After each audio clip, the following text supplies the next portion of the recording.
Hey guys, this is Mrs. Marple again. I am coming to you from my living room because I got kicked out of the playroom after last time. So what we're going to do today is we're going to do a drawing together. It's going to be a step-by-step, and you're just going to follow me, and then you're going to be able to add different things to make your project special. Today what we're going to do is we're going to be making Sleepy Sloth, and this lesson is actually from a website called Deep Space Sparkle, and they have lots of really good resources and art lessons on there. So I just thought I would film my own version so that it can be just a little bit shorter than the one online, and you guys might, I might have a couple of different things added to mine than she had on hers. What you're going to need today is you're going to need paper of any size, a crayon or an oil pastel, but you can also use a marker. This is a really simple drawing, so you're not going to need to erase very much, but if you feel nervous and you want to use a pencil, of course, that's okay. I'm going to be using an oil pastel today, and you can really use any color, but the directions on the website say to use black.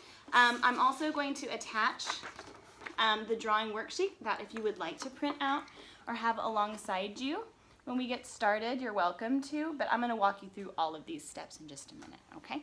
So grab your supplies and meet me back here when you're ready. Okay, thanks.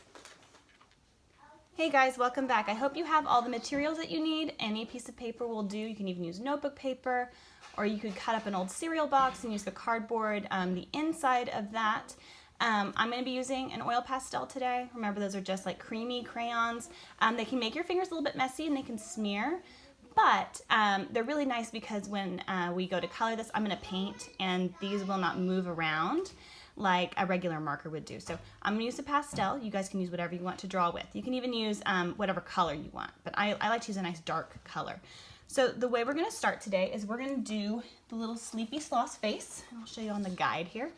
What shape is that? It's like a stretched out circle, and we call that an oval. So what we're going to do for this is at the top of our paper, right up here in the corner, is we are going to draw a medium-sized oval. Okay, we don't want to dig up the whole paper, but we don't want it to be itty bitty bitty. So I'm going to make mine about the size of my hand. If your paper is smaller, of course, you'll want to make it a little bit smaller, but I'm going to lightly draw it on here with some short little lines, and when I'm happy with the shape, I'll go over it a little bit darker. And remember, if you make mistakes today, it's okay. Now, once we have our oval drawn, we're gonna draw his little face. And you're gonna be able to change the shape of the eyes and style. You're gonna be able to change the shape of the mouth if you want, because this is your sloth after all. So the first thing I'm gonna do is I'm gonna add some eyes. And like I said, you can make yours a sleepy sloth, like already asleep if you want. Mine's gonna have just big open eyes. And if you wanna add a little highlight, you can leave little white space in the top corner. Okay, there's one eye. I'm gonna go over to the other side. Remember, faces are usually symmetrical, meaning the same or pretty close to the same on both sides. So I'm gonna draw my other eye about the same size and about the same location on either side, equally spaced. Of course, you can have a winky sloth if you want to. So I have his little eyes, and then I'm gonna draw a little nose. Again, your nose can be bigger or smaller. That one's going to be an oval, just like the shape of the face. And then we're going to come down and do a mouth. Now, my sloth is going to be happy, so I'm going to draw him a nice happy face. Okay, so now we have our face, all the facial features drawn, and now we're going to draw the little patches over his eyes. Sloths have these cute little patches that go over his eyes, almost like a mask. And so I'm going to go from the corner over here, and I'm going to draw around his eye and down. And I'm going to do the same thing on the other side, remembering symmetry. Same thing on the other side. Same thing on the other side. Oh, this one's a little bit longer, but that's okay. He's still pretty cute. All right, so our little face is done. Now what we're going to do is we are going to start with the body. Now it seems kind of strange not to finish up with the head, but we're going to draw his long sloth body all the way on the other side of the paper. And so what we're going to do is we're going to go up to the corner, up here, not all the way to the tippy top, but we're going to come down just a little bit, and we're going to draw a big U. I want you to wait and see what I'm going to do first before you draw your line, so you have an idea of what you're going to do. I'm going to start at the top. I'm going to draw lightly until I'm sure I have what I want, and his body is going to stretch across the whole length of the paper. I'm just going to come up again on the other side. Okay, not going all the way to the top. So we have a big U. Now you can draw the same thing. And remember, if you need to pause this video so that you can catch up, that's perfectly fine too. Okay, so we have our big sloth body. This is going to be one of his arms, and this is going to be one of his legs over here. Now we're going to come up and we're going to draw both little hands. So I'm going to go over his head. I'm going to curve it like that. And I'm going to come down. And then I'm going to draw a line over his head.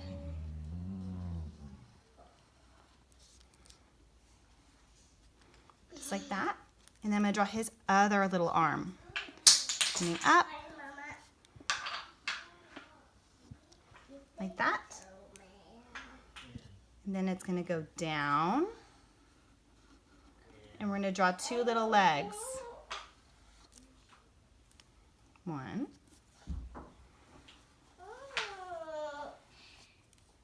Two. So now we have our sloth body. If it's a little lopsided, that's okay. Sloth bodies are kind of weird and wonky anyways. But what we need now is, because he looks like he's falling from the tree, and we don't want him to be falling. We want him to be gripping onto the tree. What we're going to do now is we're going to draw a line that is horizontal. That means it's going across our paper to be the branch that he's holding onto. And sloths have nice big claws, so they'll be able to hold on to this. I'm going to draw a line going from one side of the paper, not drawing through his little hand, going all the way across, stop. Pick up on the other side of his paw, long horizontal, stop. Not drawing through his little footsie, drawing again, stop, and all the way across, okay? Now this would be a really, really skinny branch, right? It looks like he's hanging from a piece of dental floss right now. So we need to make this a little bit thicker for him to grip onto. So now I'm gonna come down, and these lines are gonna be parallel, so they'll be next to each other but not touching. So right underneath that, it's about the thickness of my finger. I'm going to draw another horizontal line that does not draw through his little slothy paws.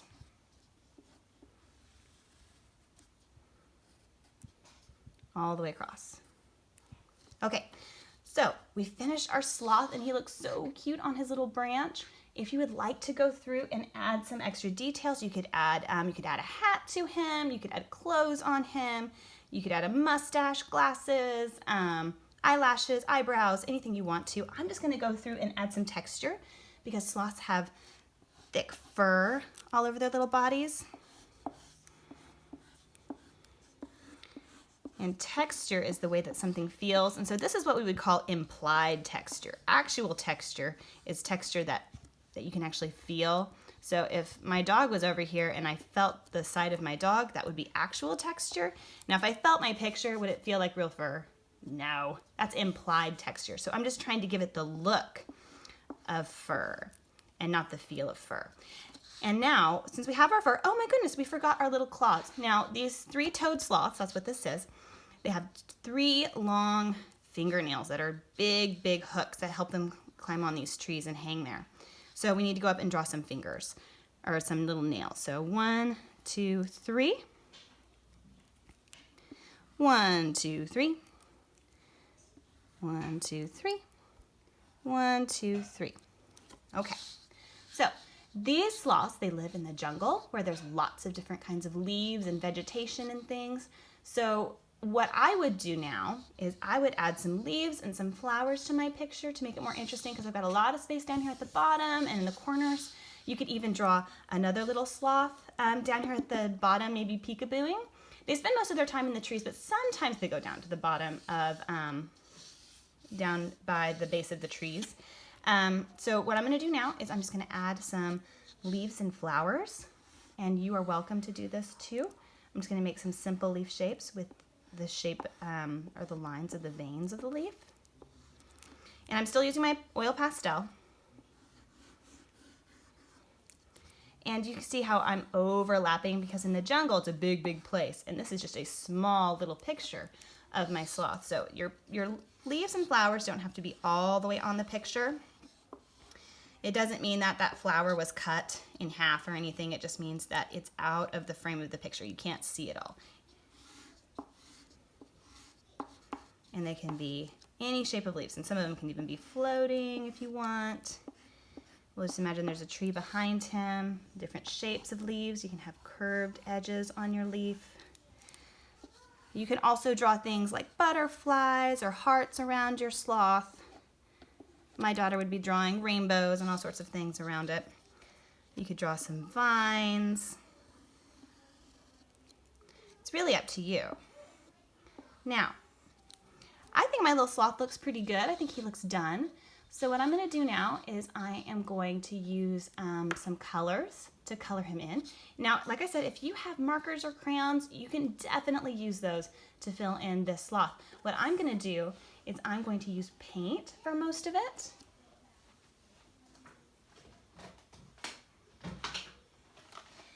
Now I have some different kinds of paint available to me, and of course, you know, being an art teacher, I always have lots of art supplies. Now, you may not have any paint, and that's perfectly fine. This sloth will look adorable however you decide to fill it in, or if you just want to leave it black and white. This is probably the messiest of the paint. I found this at Walmart. I usually like to use watercolor. So these are the ones that have to be woken up with your water on your paintbrush. So they're all about the same. These are called semi-moist watercolors right here. And then these are some pearlescent metallic ones that I got from the Learning Express. They're pearlescent, so they look shimmery and metallic. And this is from a brand called Uli. So these are my favorite. You can tell the package is not looking very good because we use these all the time in my house. So, but you could use any kind of paint that you have. Sloths are usually kind of a brown and gray, but you know what? I think I'm gonna make my sloth, maybe you could make it rainbow, you could make it purple. You might want to grab a couple different sizes of brush. My sloth is on a big piece of paper, so I'm going to use a big brush, maybe this flat one, or you know what, I'm going to use this round brush today. So I've got my paint water ready to go. Make sure that you keep it away from your water cup if you're drinking water while you're doing this art project. And I'm just going to wake up my paint. Ooh, purple. I'm going to do a purple little face. Okay, you gotta wake it up, and remember when you're painting, you're gliding across your paper, you're not scrubbing your paper. You don't want to tear it up. So I'm gonna go through and I'm going to paint my little sloth. And if you have any little tiny pieces that you want to try to fill in, you would use a smaller brush. Watercolors are also nice because you can blend the colors. Like if I wanted to add, how about I add a little bit of blue in here? Does anyone know what it makes when you mix blue and purple together? It makes a color called indigo. So I'm going to gradually add the blue up into the purple and kind of blend it. Being careful not to rub too hard because I don't want it to tear through my paper. Now watercolor is a semi-translucent, so you're going to be able to see some of the white underneath. But if I use thicker paint, it makes it more opaque. And so if you want a lighter color, you use more water. If you want a darker color, you add less water. Okay, ooh, I like that color, that's pretty. Okay, and what you're gonna do is if you are using watercolor paints, you don't wanna paint right next to an area that you've just painted because it will bleed into that color. So if I was gonna use maybe yellow for the patches around the eyes, I would wanna wait till all of this blue indigo area was completely dry before I worked on the eyes. So maybe I'm gonna pick another area to work on. I could paint the background if I wanted to. I could paint the leaves if I wanted to. And usually I start with the biggest part first. And so why don't we go over to the background. And your background does not have to be blue. It does not have to be black. It could be rainbow. It could be polka dot. It can be whatever you want. And so I'm just gonna use some green. And I'm gonna use some yellow. And I'm sure most of you know in the art room, the first colors to go in my paint sets are blue and green, and that's because everybody wants to paint the sky blue and everybody wants to paint the ground green. But there's lots of different colors. In the rainforest, a lot of times, there's not any grass on the bottom because there's so much vegetation like leaves and trees. They soak up all the nutrients, so there's not a whole lot of stuff on the ground. Ooh, I like how that's going. You know what? I think I'm gonna do a rainbow background. So I'm just gonna blend these colors together as I go. So yellow and green, when you mix them together, make a yellow-green. It's called an intermediate color. And red and yellow, what do they make? They make orange. So I don't even have to use orange paint because I mixed a little bit of my yellow and a little bit of my red to make the orange. So what I'm gonna do now is I'm gonna finish painting my sloth, and I will come back and I will let you know how it went after I'm finished, and we'll see what you guys came up with.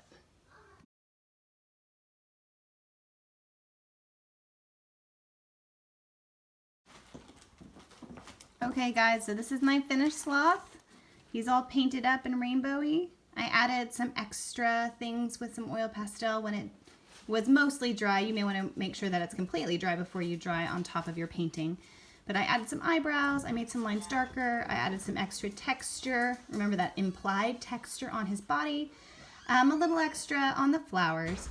I hope you guys had fun. I would love to see some of your work. If you want to post it on the More Facebook page, that would be great. I hope you guys had fun, and I'll see you guys next time.